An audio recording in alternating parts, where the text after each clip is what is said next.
Hi friends, this is your lesson 19 exit ticket.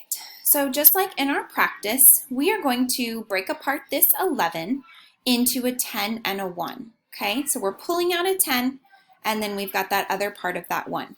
After you've done that, I want you to draw a picture of 10 and 1, and then I want you to cross off 8, just like we did in our practice, friends. Okay, that's going to give you your answer.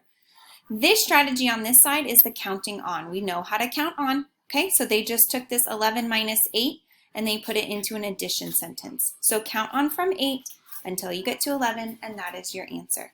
Same thing for this one down here, okay? You're gonna break apart the 15 into a 10, and what's that other part?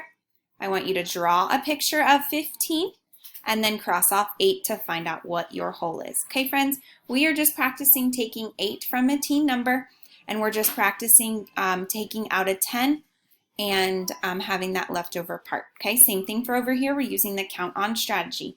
Start at 8, count on to 15 to get your answer.